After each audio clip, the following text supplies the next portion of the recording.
이게 어떻게 된 거야? 확인하고 또 확인했는데 뭘 잘못한 거야? 여보, 얘들아, 보고 싶어. 새벽 4시 경비실 형광등 아래서 순찰 일지를 적고 있습니다. 한때 수백억짜리 현장을 책임지던 손이었습니다. 지금은 주차장 순찰 체크란에 동그라미를 치고 있습니다. 복도에서 마주친 젊은 주민이 말합니다. 아저씨, 택배 좀 맡아주세요. 32년 동안 현장에서는 모두가 저를 소장님이라 불렀습니다. 지금 제 통장 잔액은 18만 원이고 빚은 8천만 원입니다. 경비실 창문에 비친 제 얼굴을 한참 들여다봤습니다. 이제 어디서부터 잘못됐는지 말해보려 합니다. 저는 29살에 건설회사에 입사했습니다. 말단 기사로 시작해서 16년을 버텨 45세 현장 소장이 됐습니다. 느린 승진이었지만 불평한 적 없습니다. 제가 맡은 현장은 단 한 번도 공기를 어긴 적이 없었으니까요. 새벽 5시에 일어나 6시 전에 현장에 도착하는 게 32년간의 일상이었습니다. 안전모를 쓰고 현장을 돌면서 철근 배근 상태를 확인하고 콘크리트 타설 일정을 점검했습니다. 숫자가 틀리면 건물이 무너집니다. 그래서 저는 숫자 앞에서 한 번도 대충 넘어간 적이 없습니다. 공정표 하나에 수십억이 왔다 갔다 하는 세계에서 살아남았습니다. 협력업체 사장들이 줄을 서서 저를 만나러 왔습니다. 현장에서 제 말 한마디에 공사 일정이 바뀌었습니다. 누가 제 앞에서 함부로 말하지 못했습니다. 그게 당연한 일상이었습니다. 아내는 늘 새벽에 도시락을 싸줬습니다. 김치찌개 아니면 된장찌개, 30년 넘게 같은 반찬이었지만 불만이 없었습니다. 퇴근하면 피곤해서 밥 먹고 바로 잠들었습니다. 주말에도 현장이 돌아가면 나가야 했습니다. 가족 여행은 1년에 한 번 갈까 말까였습니다. 아내가 섭섭하다고 말한 적도 있었지만 저는 일이 먼저였습니다. 돈을 벌어야 가족이 먹고 사니까요. 아들과 딸은 장성에서 각자 가정을 꾸렸습니다. 대학 등록금, 결혼 자금 전부 제가 댔습니다. 아들 결혼할 때 전세 자금도 보태줬습니다. 딸 시집 보낼 때 혼수도 해줬습니다. 그게 당연한 거라고 생각했습니다. 아버지니까요. 자식들한테 손 벌리는 아버지는 되기 싫었습니다. 61살에 정년퇴직을 했습니다. 퇴직금으로 2억 5천만 원이 들어왔고 평생 모아둔 적금과 합치니 정확히 3억 원이 됐습니다. 많은 돈은 아니었지만 아내와 둘이 조용히 살기엔 충분했습니다. 국민연금 받을 때까지 3년만 버티면 되고 그 이후로는 연금으로 살 수 있다고 계산했습니다. 퇴직 첫 달 아내가 말했습니다. 여보, 고생 많았어요. 이제 좀 쉬어요. 그 말이 참 좋았습니다. 32년을 쉬지 않고 달려왔으니까요. 이제 쉴 자격이 있다고 생각했습니다. 처음 한 달은 좋았습니다. 늦잠도 자고 낮에 산책도 하고 오랜만에 아내랑 영화도 봤습니다. 손주들도 데리고 놀이공원에 갔습니다. 32년 만에 맞이한 자유였습니다. 하지만 금방 권태가 찾아왔습니다. 한 달이 지나니까 할 일이 없었습니다. 새벽에 눈이 떠져도 갈 곳이 없었습니다.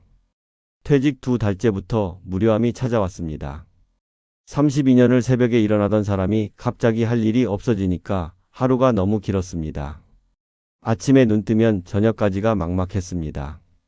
산책을 해봐도 1시간이면 끝났고 텔레비전을 봐도 재미가 없었습니다.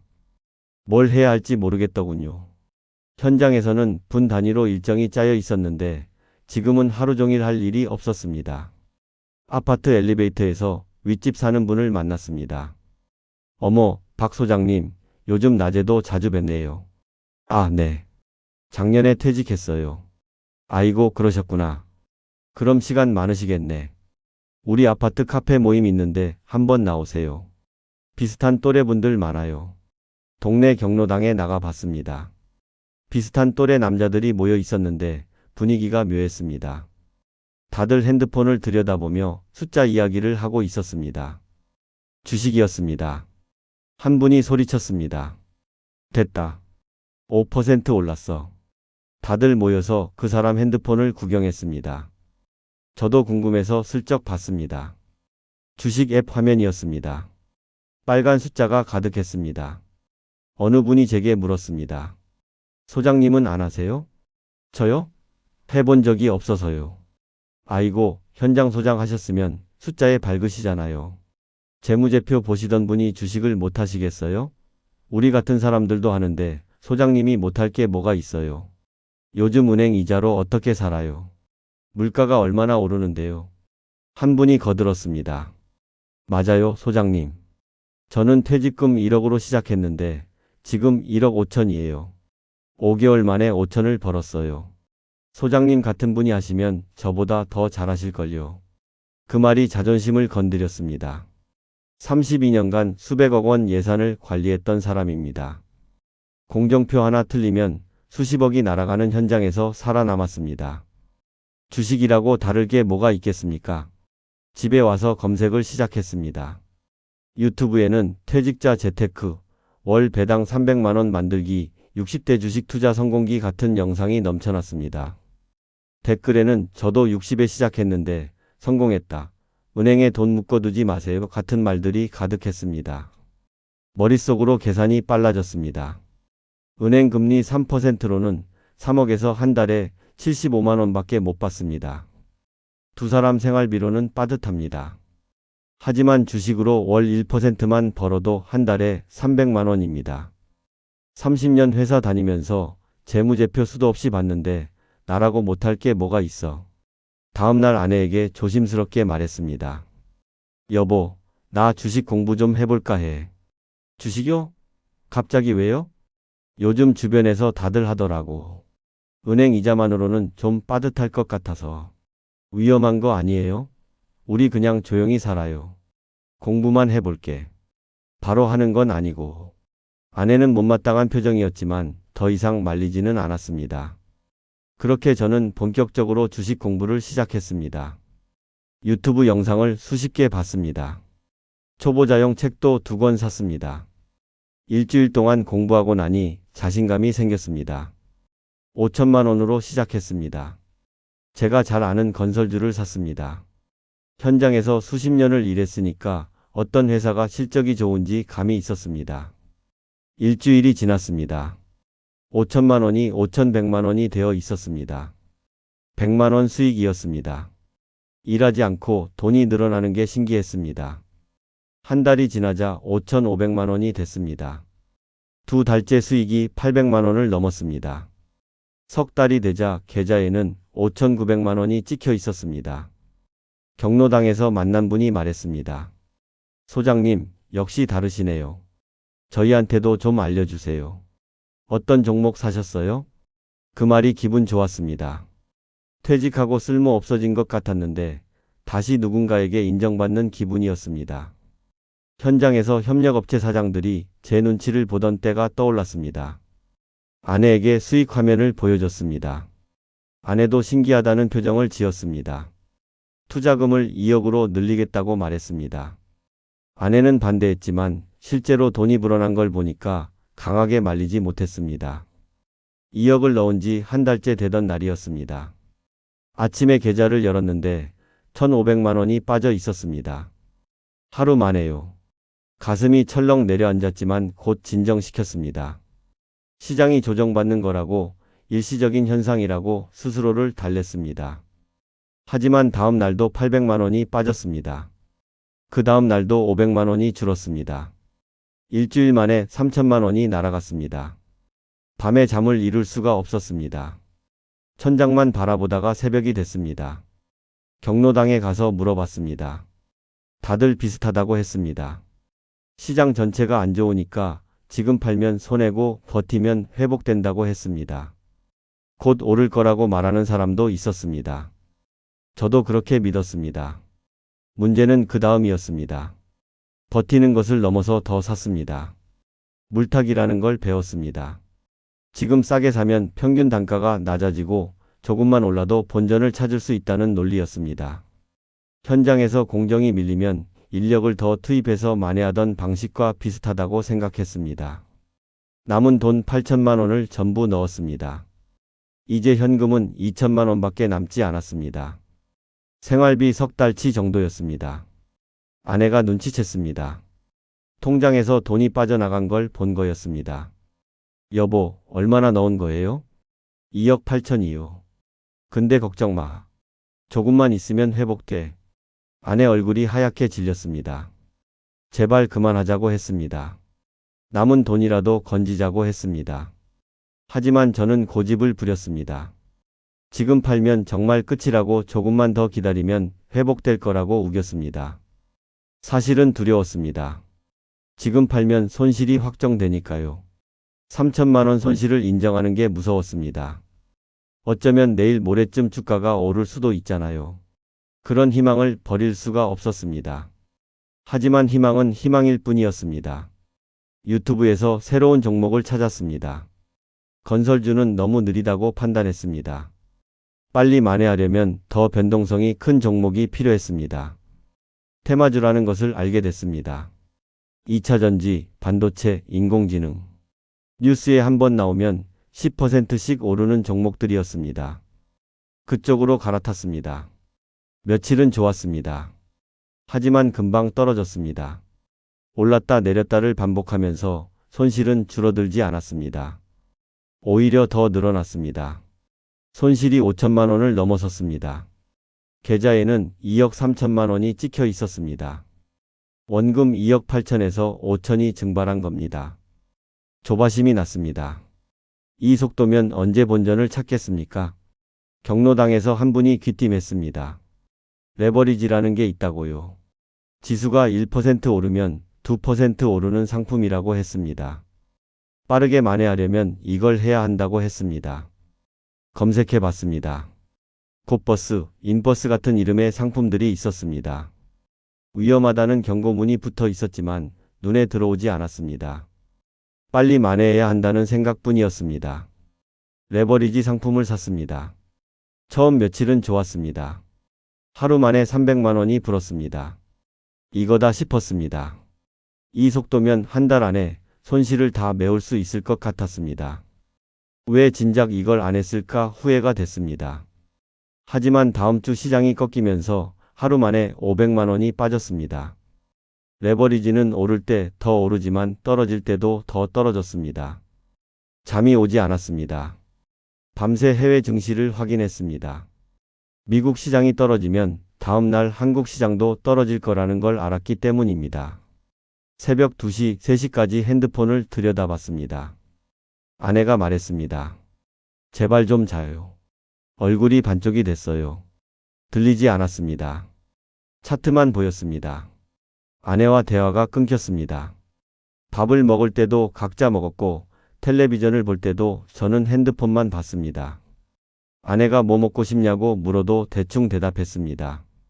머릿속은 온통 주식 생각뿐이었습니다.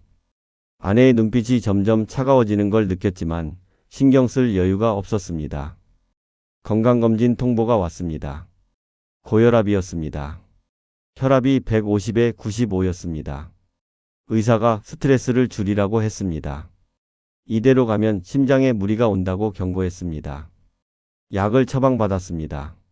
하지만 스트레스를 어떻게 줄입니까? 매일 수백만 원이 왔다 갔다 하는데요. 밤마다 술을 마시기 시작했습니다.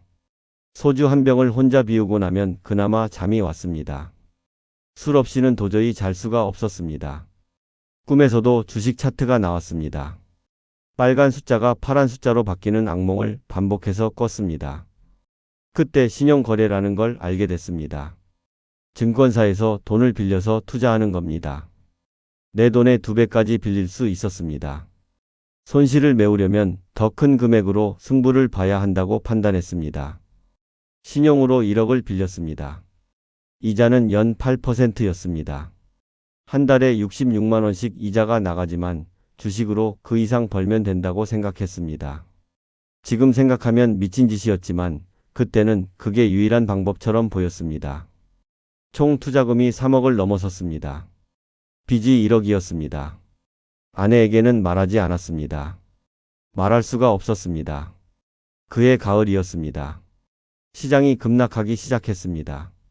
하루에 3%씩 5%씩 빠지는 날이 계속됐습니다. 레버리지 상품은 그 2배로 떨어졌습니다. 계좌가 녹아내리는 게 눈에 보였습니다. 3억이 2억 5천이 되고 2억이 되고 1억 5천이 됐습니다. 한 달 만에 절반이 날아갔습니다. 매일 아침 눈을 뜨는 게 두려웠습니다. 오늘은 또 얼마나 빠졌을까 하는 생각에 가슴이 답답했습니다. 증권사에서 문자가 왔습니다. 담보 비율이 140% 아래로 떨어졌다고요. 추가 담보를 넣거나 내일 오전까지 일부를 상환하지 않으면 반대 매매가 진행된다고 했습니다. 반대 매매. 내 의지와 상관없이 증권사가 강제로 주식을 팔아버리는 겁니다. 가장 낮은 가격이에요. 돈이 없었습니다. 현금은 바닥났고 빌릴 곳도 없었습니다. 밤새 잠을 못 잤습니다. 천장만 바라보다가 아침이 됐습니다. 아침 9시 장이 열리자마자 증권사가 제 주식을 전부 팔았습니다. 하한가에 가까운 가격이었습니다. 계좌를 열어봤습니다. 숫자가 찍혀 있었습니다. 4,200만 원.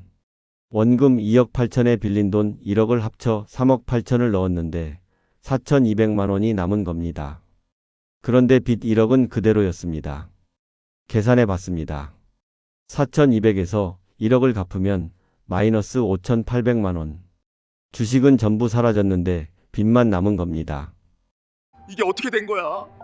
확인하고 또 확인했는데 뭘 잘못한 거야? 여보. 손이 떨려서 핸드폰을 놓쳤습니다. 바닥에 떨어진 핸드폰 화면에 빨간 숫자가 깜빡거렸습니다. 거실 소파에 주저앉아 한참을 움직이지 못했습니다. 아내에게 말할 수밖에 없었습니다. 입이 떨어지지 않았지만 숨길 방법이 없었습니다. 집을 팔아야 빚을 갚을 수 있었으니까요. 아내가 말없이 저를 쳐다봤습니다. 눈물도 나지 않는 것 같았습니다. 지칠 대로 지친 표정이었습니다. 40년을 같이 산 사람의 그런 얼굴은 처음 봤습니다. 집을 내놓았습니다. 시세보다 3천만 원 싸게 금매로 팔렸습니다. 빚을 갚고 나니 2천만 원이 남았습니다. 3억이 2천만 원으로 쪼그라든 겁니다. 30년 넘게 살던 집이었습니다. 아이들이 자라고 손주들이 놀러 오던 집이었습니다. 그 집을 잃었습니다. 아내가 짐을 쌌습니다. 친정으로 간다고 했습니다. 만류하지 못했습니다. 자식들에게는 말하지 말아달라고만 부탁했습니다. 부끄러워서 얼굴을 들 수가 없었습니다. 아내가 현관문을 닫고 나간 뒤 텅 빈 방 안을 한참 보고 있었습니다. 아무 소리도 나지 않았습니다. 그 정막이 귀를 때렸습니다. 화장실에 들어가서 거울을 봤습니다. 2달 만에 10kg이 빠져서 뼈가 앙상했고 머리는 반쯤 새 있었습니다. 눈 밑에 다크서클이 내려앉아 있었습니다. 이게 나인가 싶었습니다. 32년간 현장을 책임지던 사람의 얼굴이 아니었습니다. 거울 속 얼굴을 한참 들여다봤습니다. 눈물이 날 것 같았지만 나오지 않았습니다. 전세로 작은 원룸에 들어갔습니다. 보증금 1,500만 원에 월세 40만 원짜리 방이었습니다. 30년 넘게 살던 아파트에서 6평짜리 방으로 옮긴 겁니다. 짐을 풀고 나니 방 안이 꽉 찼습니다. 창문 밖으로 옆 건물 벽만 보였습니다. 일자리를 구해야 했습니다. 62살에 다시 취업을 해야 하는 처지가 됐습니다. 하지만 쉽지 않았습니다. 이력서를 넣어도 연락 오는 곳이 없었습니다. 나이가 많다고 했습니다. 경력이 안 맞는다고 했습니다. 32년간 수백억 원 현장을 책임졌는데 아무도 그 경력을 원하지 않았습니다. 2달을 허탕치고 나서 겨우 구한 게 아파트 경비원 자리였습니다. 월 220만 원 격일 근무였습니다. 첫 출근 날 경비실에 들어섰을 때 목이 메었습니다. 수백억 원 현장을 책임지던 사람이 경비복을 입고 있었습니다. 주민들이 저를 쳐다봤습니다. 혹시 아는 사람이 있을까봐 고개를 숙였습니다. 경비 일이 쉬운 게 아니었습니다. 밤새 순찰을 돌아야 했고 쓰레기 분리수거를 도와야 했습니다. 입주민이 짐을 들어달라고 하면 뛰어가야 했습니다. 허리가 아팠지만 약을 먹고 버텼습니다. 젊은 입주민이 반말을 해도 참았습니다. 뭐라고 할 처지가 아니니까요. 월세와 생활비를 내고 나면 남는 게 거의 없었습니다. 편의점 도시락으로 끼니를 때웠습니다. 그런데 빚이 아직 남아 있었습니다. 집을 팔아서 갚은 건 신용거래 빚뿐이었습니다. 마이너스 통장 8천만 원은 이자만 내며 버티고 있습니다. 언제 갚을 수 있을지 모르겠습니다. 아내와는 연락을 끊었습니다. 무슨 말을 해야 할지 모르겠더군요. 딸이 한번 전화를 했습니다. 왜 아버지랑 엄마가 따로 사는 거냐고요. 말할 수 없었습니다. 사업이 안 돼서 잠시 그런다고 둘러댔습니다. 손주 목소리가 들렸습니다. 할아버지 언제 와요? 하고 물었습니다. 대답을 못하고 끊었습니다. 전화기를 내려놓고 한참을 멍하니 앉아 있었습니다. 손주 얼굴이 떠올랐습니다. 명절에 세뱃돈 주던 일이 생각났습니다. 이제는 세뱃돈은커녕 얼굴도 못 보여주는 할아버지가 됐습니다. 제가 저지른 가장 큰 실수는 뭐였을까요? 첫째, 처음 번 돈이 제 실력이라고 착각한 겁니다. 시장이 좋았을 뿐인데 제가 잘해서 번 줄 알았습니다. 32년간 현장에서 쌓은 경험이 주식시장에서도 통할 거라고 믿었습니다. 완전히 다른 세계였는데요. 둘째, 손절을 하지 못한 겁니다. 처음 손실이 났을 때 팔았어야 했습니다. 하지만 손실을 인정하기 싫어서 계속 버텼습니다. 내일은 오를 거라는 희망에 매달렸습니다. 손실은 눈덩이처럼 불어났습니다. 셋째, 빚내서 투자한 겁니다. 신용거래로 1억을 빌린 게 치명타였습니다. 이자 내기도 바쁜데 주식으로 그 이상을 벌 수 있다고 착각했습니다. 결국 빚만 늘어났습니다. 가족의 말을 듣지 않은 것도 후회됩니다. 아내가 그만하라고 했을 때 귀 기울였어야 했습니다. 하지만 저는 아내가 투자를 모른다고 무시했습니다. 결국 가족마저 잃었습니다. 절대 노후 자금으로 주식하지 마십시오. 주변 사람들 말 믿지 마십시오. 누가 얼마 벌었다는 얘기는 다 과장입니다. 특히 빚내서 투자하는 건 도박입니다. 레버리지, 신용거래 이런 건 절대 손대지 마십시오. 꼭 투자를 하고 싶다면 잃어도 되는 돈으로만 하십시오. 전 재산의 10%를 넘기면 안 됩니다. 돈은 다시 벌 수 있지만 가족은 다시 돌아오지 않습니다. 제가 지금 가장 후회하는 건 돈이 아닙니다. 아내와 자식들입니다. 40년을 함께한 아내가 떠났습니다. 손주들 얼굴도 못 봅니다. 이게 더 큰 상실입니다. 지금 저는 새벽마다 순찰을 돕니다. 텅 빈 주차장을 걸으면서 지난 일들을 곱씹습니다. 후회해도 소용없다는 걸 압니다. 그래도 멈출 수가 없습니다. 돌이킬 수 없는 것들을 생각하면서 묵묵히 걸음을 옮깁니다. 정말 안타까운 사연이었습니다. 다시 한번 투자 사기의 무서움을 알게 되네요. 한때 현장 소장님이셨지만 이제는 원룸에서 하루하루 생계 걱정을 해야 하는 신세. 모든 투자는 신중해야 합니다. 오늘도 영상이 유익하셨다면 구독, 좋아요로 응원해 주시고 다음 영상도 많이 기대해 주세요. 감사합니다.